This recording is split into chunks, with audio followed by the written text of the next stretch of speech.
हाय। तो आ गया बोर्ड का रिजल्ट। सबसे पहले तो यार उन लोगों को कॉन्ग्रेचुलेशंस जिनकी एक्सपेक्टेशन मीट हो गई, चाहे वो 98% की थी या 90 प्लस की थी या 80 प्लस की थी या इवन पास होने की थी। अगर आपकी जितनी एक्सपेक्टेशन थी आपने उतना अचीव कर लिया, कॉन्ग्रेचुलेशंस। बट आज का वीडियो उनके लिए है जिनकी एक्सपेक्टेशंस थी ज़्यादा नंबर लाने की और वो मीट नहीं हो पाई। क्या 12th बोर्ड का रिजल्ट सही में इतना मायने रखता है कि आप देखो यार, निराशा तो होगी। आपने अगर पूरे साल मेहनत करी है और आपने अपने लिए एक टारगेट लिया 95% का, और अगर आपके 90 प्लस आ रहे हैं, ठीक है, इतना ऊपर नीचे चलता है because there are many things जो आपके कंट्रोल में नहीं है। कौन आपकी कॉपी चेक करेगा, इतना 1-2% ऊपर नीचे होता है। बट लेट्स से आपने टारगेट रखा था 95 का, यू एंडेड अप विद 80% और आपने मेहनत भी बहुत करी थी, then it hurts a lot. क्योंकि ऐसा नहीं है कि किसी के 80 आ रहे हैं तो उसने मेहनत कम करी है। There are many factors which are not in your hand. और यार देखो, पहली चीज तो अब बोर्ड के रिजल्ट ना आपके करियर में उनकी इंपॉर्टेंस बहुत कम हो गई है, ये बात आप भी जानते हो। मेरे चैनल पर आप ज़्यादातर लोग CUET दे रहे हो, कॉलेज में बोर्ड के नंबर कोई नहीं पूछता, you have to perform your best in CUET। उसके आगे भी 12th बोर्ड्स के नंबर ठीक है, ये दिखाते हैं आपने 12th में मेहनत कितनी करी, या वो भी सही से दिखाते हैं नहीं हमें नहीं पता, क्योंकि a lot of things depend on luck. सब कुछ सबने नहीं पढ़ रखा, बट हो सकता है आपका जो क्वेश्चन आपने नहीं पढ़ा वो एग्जाम में ज़्यादा मार्क्स का आ गया। समझ रहे हो आप? इतने सारी चीजें जो आप तुक्का लगा के आए, में भी वो एक भी तुक्का सही नहीं हुआ, क्योंकि तुक्के भी सही होना उससे भी काफी फर्क पड़ जाता है 2-3% का। ऐसे कई सारे फैक्टर्स हैं जो आपके मार्क्स जिन पर आपके मार्क्स डिपेंड करते हैं। और इस फेज पर अगर कुछ परसेंट कम हो गया है, उसके बाद अगर आप डिमोटिवेट हो रहे हो और आगे आपके लिए जो गोल्स हैं, आपके कॉलेज के एग्जाम है जिससे आपको कॉलेज मिलेगा, CUET का एग्जाम अभी बहुत बच्चों का हो गया है, 1-2 शिफ्ट कुछ का होना है अभी आगे। अगर आप उसे वेस्ट कर दोगे अपने, क्योंकि एक तो इसकी टाइमिंग बहुत खराब है। आज 13 मई, आज ही रिजल्ट आया। मेरा भी बिल्कुल पिछले साल इसी दिन आया था, 13 मई को ही आया था मेरा भी। उससे पहले भी 3 साल हो गए हैं लगातार जब रिजल्ट 13 मई को आ रहा है।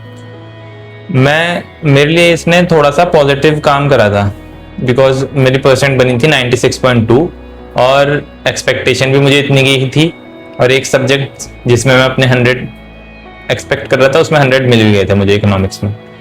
बट लेट से नहीं मिलते तो थोड़ा सा मैं भी निराश होता, डिमोटिवेट होता। बट क्या केवल उस एक बोर्ड के रिजल्ट की वजह से हम अपने आगे जो प्लान है, आगे जो हमें चीजें करनी है, हम उसे खराब होने दे क्या? That is the main question here. Because अभी आपके पास आगे बहुत सारी चीजें हैं करने को। एक बोर्ड का एग्जाम ज्यादा कुछ नहीं डिसाइड करता आपकी लाइफ में। It was just a part of your journey जो आज कंप्लीट हुई, और इस चीज को लेकर खुश हो कि आप पास हो गए।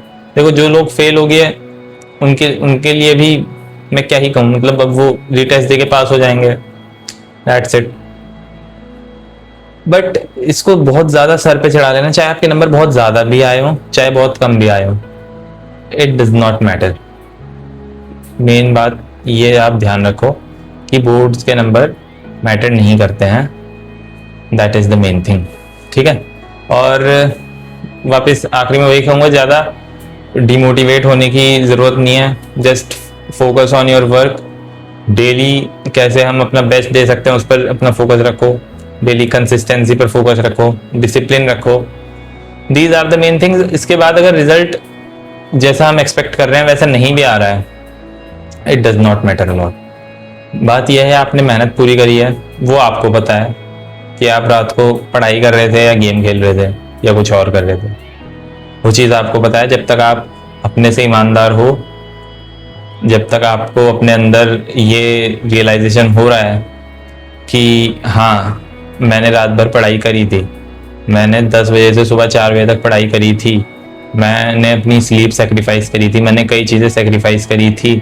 उसके बाद भी अगर मेरे 95 की एक्सपेक्टेशन थी और मेरे 85, 80, 85, 90 आ रहे हैं, कोई बात नहीं, लक है। मेहनत करना तो आप सीख गए ना, वो मेहनत जो आप कर रहे हो वो आपके अंदर रहेगी, वो आपको पूरी लाइफ आपके काम आएगी। That is the main thing. और मेरे पास इसके बाद कुछ और कहने को बचा नहीं है, इसके बाद कुछ बचता भी नहीं है, क्योंकि आप ये चीज़ ध्यान रखो बस, ठीक है। और आगे अपने भविष्य के लिए मेरी तरफ से आपको all the very best. Number चाहे कम हो या ज़्यादा डिमोटिवेट नहीं होना है, अपना काम करते रहना है, मेहनत करते रहनी है। जिन्होंने अच्छे खासे नंबर सोचे थे उन्होंने अचीव भी कर लिया, उनको भी कॉन्ग्रेचुलेशंस। बट इन नंबर्स को ज़्यादा अपने सर पे नहीं चढ़ाना है, आपको मेहनत करते रहनी है, बिकॉज यू नो कि ये नंबर ऐसे ही नहीं आए हैं, आपने इसके लिए बहुत मेहनत करी थी। और वो मेहनत जब तक करते रहोगे तब तक रिजल्ट भी ऐसे मिलता रहेगा। धन्यवाद। जय हिंद।